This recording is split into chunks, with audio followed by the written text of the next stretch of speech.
Hey, it's Dane. I've been getting a lot of questions about my trip to Colorado Springs and what I learned, what I experienced training there with Zygmunt, and Kevin Doherty was there. A bunch of good coaches from around the United States, a bunch of young coaches, a bunch of good young athletes. So I'll try and go through a list of questions. I got a whole bunch of questions from one guy, and then a couple here and there from like 2 or 3 different people. So the one thing is volume. How much volume do they do? When's the deload week? Typically guys will say, let's do 3 high volume days or 3 high volume weeks, and then cut down a week, deload week. Some guys will say 4 weeks high volume, then a deload week. Some guys will say let's go 6 high volume weeks, and then they'll follow Dietmar or Schmidt-Bleicher, and they'll do 3 or 4 high intensity, low volume weeks, and they undulate back and forth. Now I was only there for 7 days, so it's a little hard to answer something that's long term like this. But what I would say is Zygmunt likes a lot of volume. They were training 2 hours a day in the morning, 2 hours in the evening, and they also had a warm up in the morning, early morning. Volume seems to be really high, really high, really high. Just beat the crap out of them, and then they, to peak, they would deload, the week of, cut back on stuff, but the intensity stays high.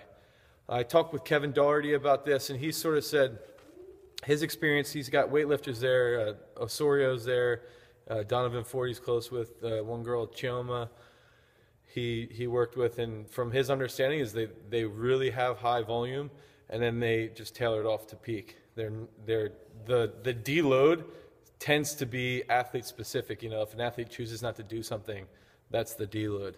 So, do I think you need to do that? Exactly, no, but I'm just answering your questions. Some other stuff is how often do they do full lifts compared to like hangs or off of blocks? Percentage-wise, this was tough to answer because they did a lot of full lifts from the floor, but they also did a lot of lifts from a hang. They also did a lot of lifts from a block. It seemed from my viewpoint after I went over my notes that a lot of the first exercise is almost like a technical drill, but they're ramping up to about 65 to 80% of their max of, let's say, the snatch. They'll do a 3-position snatch, and then they'll work up. They'll start really, really low, 40%, and then each set they go up 50%, 55, 60, 70%, 75%, and then they move to the next exercise. So, the first exercise tended to be, a hang or from different various positions. He liked to hang clean to warm up because it forces you to keep that chest over the bar for a longer period of time, and it ingrains that in your head. It's almost like a drill, but it's with weight, so there's a distinct imprint into your nervous system.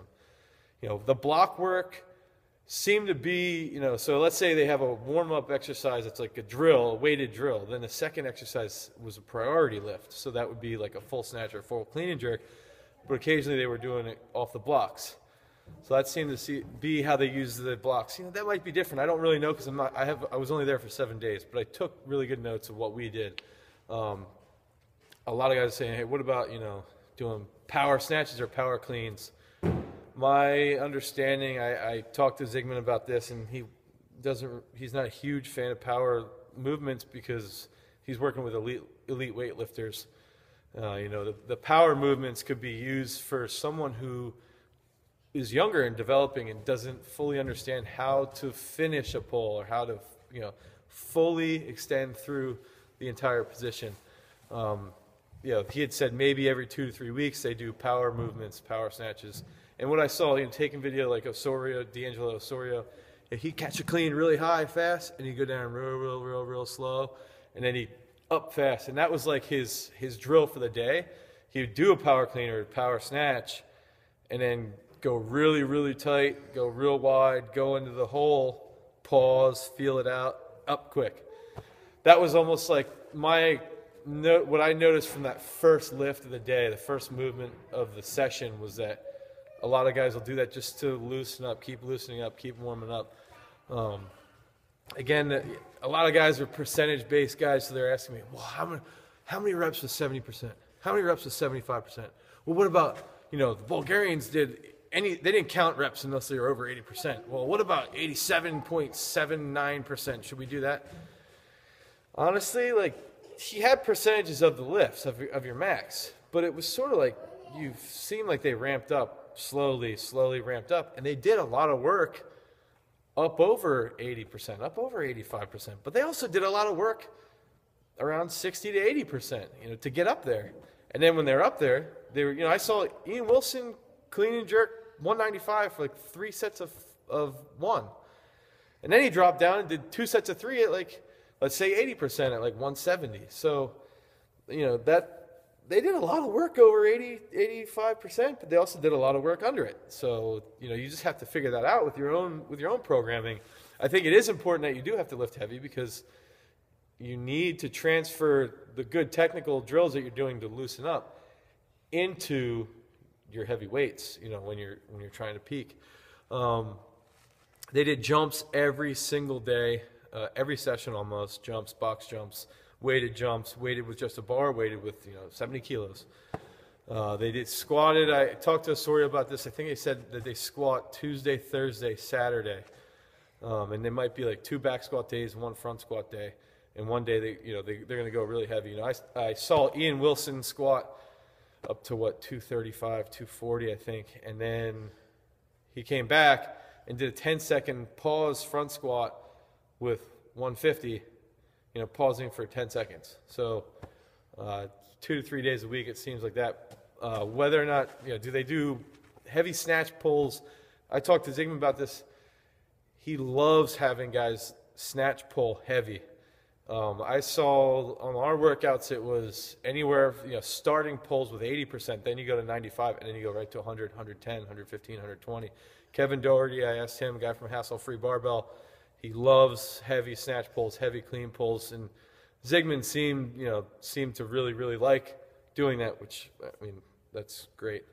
How do you fix the jump back? And I tend to jump back bad in my snatches. If you watch me snatch, I'll jump back 1.5 feet. No feet snatches, so wider stance. Don't move your feet. You can get up on your toes a little bit to finish the pull, but don't move your feet at all. A lot of them seem to, that might be the first warm-up drill before you snatch, is to get that imprint that you're keeping the bar tight, you're keeping the chest over the bar long, keep the bar tight, and you're not jumping back. You're staying more, biomechanically efficient with that. That seemed to be the big thing to fix the jump back, but also just fixing your technique.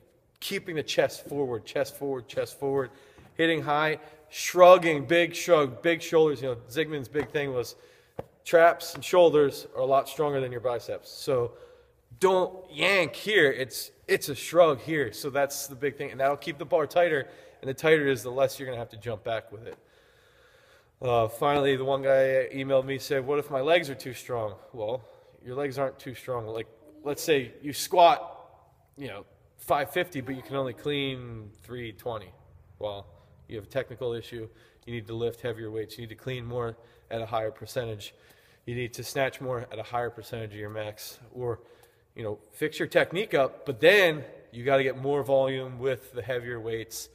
And that's going to get you to raise up, doing more power snatches isn't necessarily going to raise your snatch up. If you can squat a ton, you need to get used to moving, close to your 1 rep max in the snatch. You've got to do that more and more and more so that your body learns how to handle that heavy weight better because you're clearly strong enough. So these are all questions I asked mainly Kevin Doherty and Zygmunt. Great experience, learned a lot. I took a ton of notes. In the first 2 hours, I learned more than I could have ever imagined. So I love going there. Colorado Springs is awesome, except for being at elevation. But, it's actually, elevation's cool. The whole place is awesome. Good food, great people. I recommend going out there. I posted some videos of Zygmunt on my YouTube. I'm gonna keep posting more videos, and if you have any questions, feel free to email me.